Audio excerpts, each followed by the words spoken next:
Welcome to Wealthy After 40. Ready to ditch debt, retire sooner, and live life on your own terms?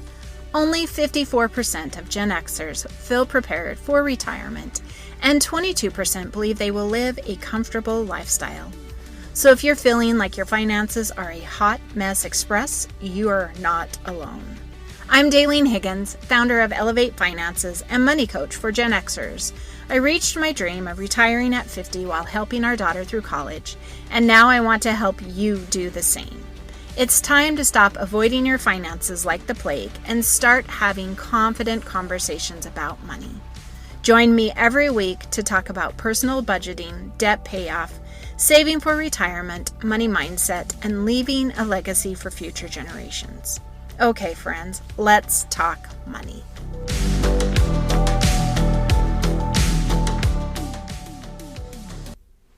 Hello, and welcome to today's episode, talking about how to save on a tight budget. Specifically, how to build your savings for an emergency fund on a tight budget. And the reason why I wanted to say an emergency fund is because that should be the first savings you are building, correct? If you have listened to my episode about emergency funds and the quickest way to reduce your debt is by having one, that is so important. I highly suggest you go listen to it, but I will also do a little recap here so that you can continue on with this episode as well. So, like I said, today I will be sharing saving strategies that will help you build an emergency fund on a tight budget. You can use these to hopefully help you save anytime, give you some, food for thought. Sometimes we just need to think out, it differently. And so that's what I'm hoping to inspire not only those who are on a tight budget, but those who are struggling with savings as well. So first of all, what is an emergency fund? Well, an emergency fund, and I am not a huge proponent of the blanketed saving 3 to 6 months expenses. That's your emergency fund. Although I do believe that is important, that 3 to 6 months of expenses to me is an emergency fund for job loss. So if you are in an industry where job loss could happen, layoffs could happen, right? Reductions could affect you, then definitely you need to be saving for that particular upcoming emergency.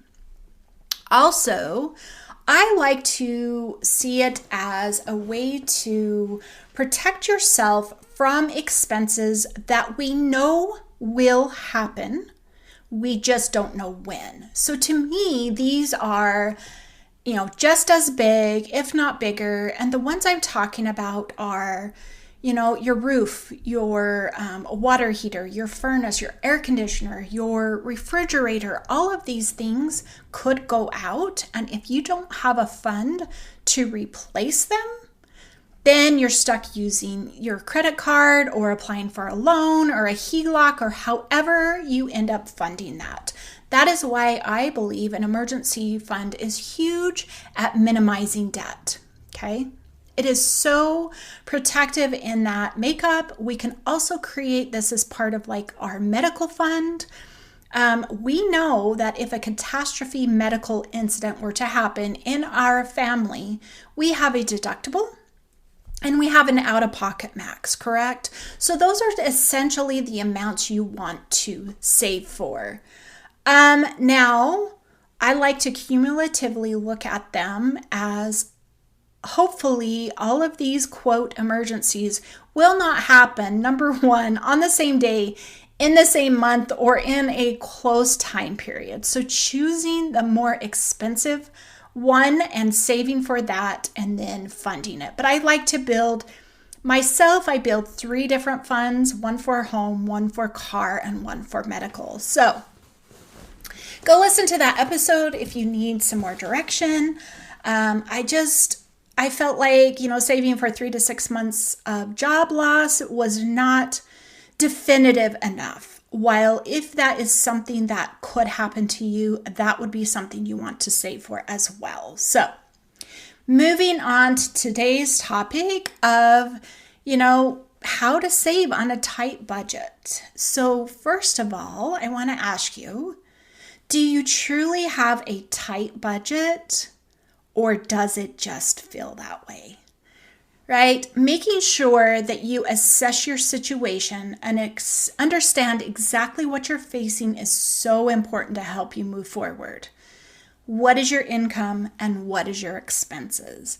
And I'm not talking about all of the things that you pay on in a month. I'm talking about, and if you've been here long enough, it's the shelter, so the roof over your head, food, transportation to work. Those are our things that we need as a minimum, right? So there's utilities associated with that. There's some fuel. These are the things that we have to survive and provide so that we can make it through life. And if these are the things you are barely able to make and you don't have savings, yes, you are on a tight budget. But if you are eating out every week, if you are going to a movie every week, or any of those components together, something else, then it's not a tight budget, right? So I just want you to start thinking about your money in a different way. Because if you are like, yeah, I'm on a tight budget and I can't save, you are instantly in that scarcity mindset and nothing will change. So first of all, assess your situation with honesty and help yourself understand exactly what you are facing. And this is important in every, quote, problem you have with your money and trying to find the solution, right? Is you have to assess it to uncover what the true problem is. I've shared this before with a client I had in the spring about he thought he was just overspending as far as his debt accumulating. And once we got to the nitty gritty, the problem was actually his lease. It goes up, you have no control, and instantly you're over on everything else. So while it does look like you're overspending on all of these other things, it truly is not the problem. All right, so income versus expenses. Do you have anything left? If you do, this can start helping you build that emergency fund, right? Start building that savings. And I don't care what that amount is. If it is $5, if it is $10, if it is $100, whatever it is, this should be put into savings. Now, what kind of a savings account? I want this in a high yield savings account. This is usually not a brick and mortar building. This is going to be online. They will pay a higher percent interest monthly on your savings. Once you put that money in there, instantly you are saving, earning more money, already increasing your emergency fund. So right there with that $10 a month, yes, it might feel like pennies to you, but that's money. You didn't have to do anything but drop it into that savings account to earn more money. And over time, that will compound and increase and again, help you build your emergency fund. So it's more important at this point to save what you can and not fret about not saving enough. Okay, so if you're on a tight budget, truly on a tight budget, it's not about the totality. It's not about thinking, I have to save $1,000. It is reframing and saying, I am saving $50 this month, or I am saving $25 this paycheck. That is what I want you thinking, and it needs to go in that high yield savings as quickly as possible.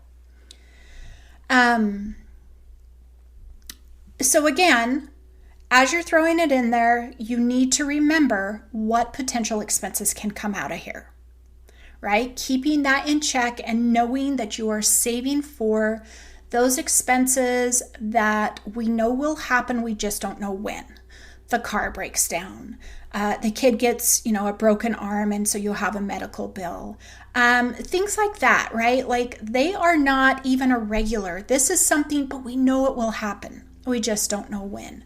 So make sure again that you outline what it is that should come out of there. Try not to reach into the savings as much as possible, especially when you're starting out. I know this can be hard. I know this can be difficult, but before you reach into there for a saving, for an amount to pay a bill for one of those things you've outlined, I want you to try and shift your variable expenses for the month. Maybe you can cover a portion of it with your variables, and then you don't have to take out as much in your savings. Learning to shift, learning to be flexible, learning to make it work sometimes is what we need to do. Again, it's going to be tough, especially if you're truly on a tight budget. I understand, but maybe your savings for that month does not get put into your emergency fund because it's going for that bill. I still call it a win. You didn't draw out of that savings account. So, make sure you're strict with yourself. Make sure you've outlined your boundaries. Make sure you've maybe exhausted other areas before you draw down in that, because you ultimately want to keep it in there as long as you can, right? So if you do have to draw it out of there, there is no other option. You can't shift your variable expenses. Things are just, you feel like you're just a struggle. You put it in, you take it out, you put it in, you take it out. The second reframe I want you to think is that you are not adding to your debt. If you didn't have that money there, you would have had to find a different way to pay for it, which most of the time people turn to their credit card or some other type of debt.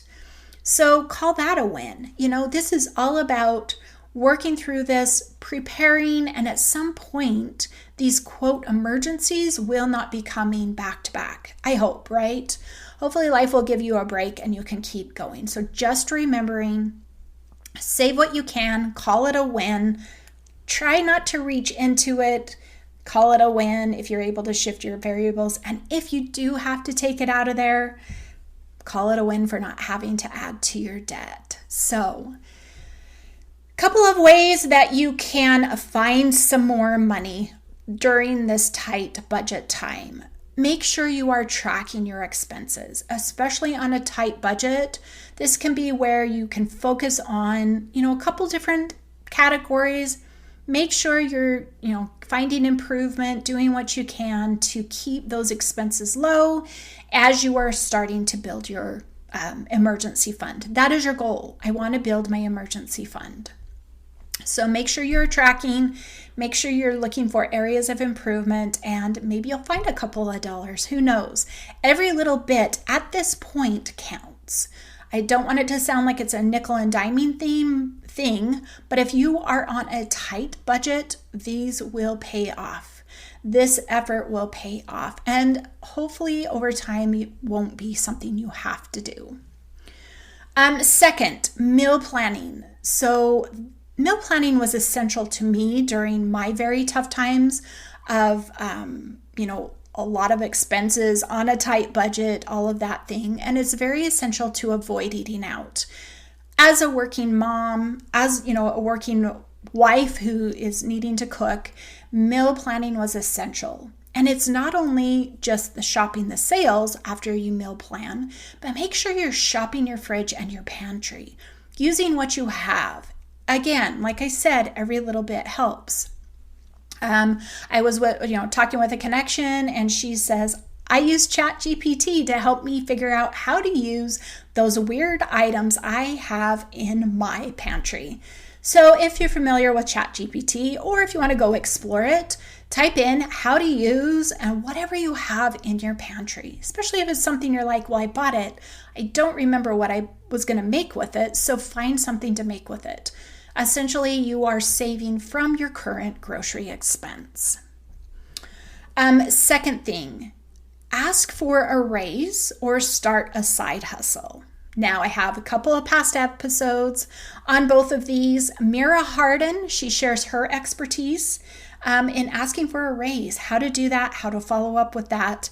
So go check her out. She is in episode 29, and figure out how you can ask for that raise. She shares why, and she shares how often, so go listen to that. And who knows, maybe you'll get 50 cents or $1 an hour raise. If a raise is not an option, start a side hustle. Maybe you're a mom with little kids and going out to work is going to cost you more than staying home. Tara shares her knowledge about focus groups. She is also a stay-at-home mom, and she makes $1,000 a month.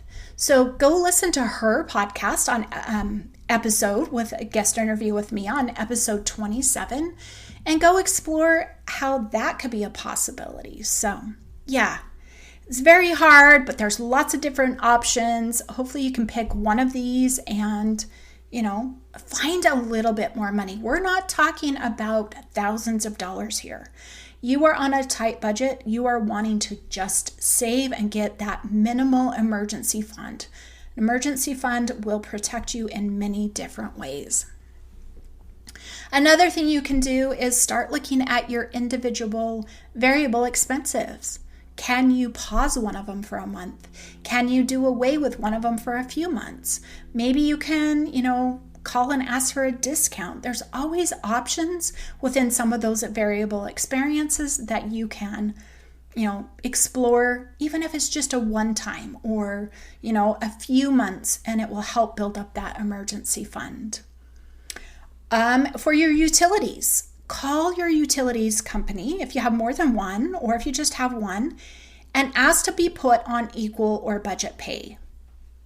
Hopefully they'll call it one or the other. If not, they'll be familiar with that. And what this is a standard pay every single month. So in the winter, when your natural gas goes up, your bill doesn't go up. You're staying status quo. So if you're calling for the, discount now, you'll see a cut, in winter. Or if you call for your electricity bill and you have AC, hopefully you'll see it in the summer. You're definitely going to see a savings from jumping on that. Who knows, it might be $25 a month. It's a great addition to your emergency fund. So lots of different ideas, lots of different ways, really trying to get yourself out of this tight budget and creating that, what I like to call buffer, but that emergency fund that can protect you from those expenses that we know are going to happen. We just don't know when. So not to reach budget burnout, as I discussed a couple episodes ago, maybe you can just pause some expenses for a month ago, as I said there, and throw that money into your savings. Just help you get through. Maybe in the summer, you're not spending as much time on the TV as you're outside enjoying the fresh air, or maybe you're a snow bunny, I don't know, and that can apply for that respect. So finding alternatives for a couple of months can be so important. But ultimately, having a mindset change from scarcity to abundance will help you find the money as well. Instead of saying, I'm on a tight budget, I just can't make it happen, start exploring. And again, a tight budget means you have nothing. If you're able to find $5 a month, you're starting to increase that gap, right? Starting to have that money. While I don't believe mindset will do it for us 100%, as I believe we need the strategies to help us, putting them both together will help you do better than if you just had one or the other. So keep going, keep working hard. Again, if it's a lot of work, go visit my budget burnout episode and take a moment, take a breather. We all need a breather, whether we have a tight budget or we're really trying to scrap and pay down debt, or we're really trying to save because we feel pressure with a deadline of some sort, but really try to make it so it is a breathable event. Budgeting doesn't wear you down, that you're able to continue on enjoying life, but preparing for life's emergencies. So I hope today's episode helps. If not, please reach out with any questions on Instagram, or you can join my Facebook community, All Things Personal Finance. Jump in there, ask some questions, see what we've dropped. I also hold a monthly workshop. Go visit and see what's coming up and see if it fits any questions that you've got going on with your personal finance. And thank you for listening. We'll see you next week. Are you a Gen Xer looking to break free from the shackles of debt, secure your retirement, and embrace a life of financial confidence? Are you worried about your retirement savings? I get it. Life throws curveballs, but here's the good news. I'm here to help you on your path towards financial freedom. The Financial Freedom Accelerator, a 90-day financial transformation, is the ultimate solution to your financial worries. Imagine a life without debt where money works for you and you can build a legacy for your loved ones.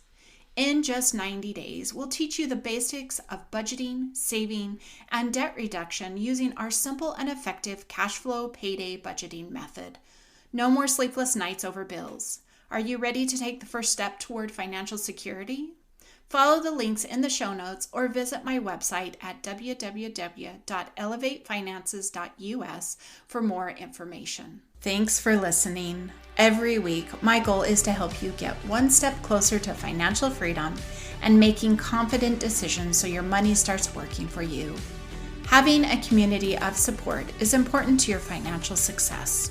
I would love to have you join me in my free Facebook community, All Things Personal Finance. Inside this group, every live training, action challenge, and posts are filled with tips and strategies to help you progress to financial freedom.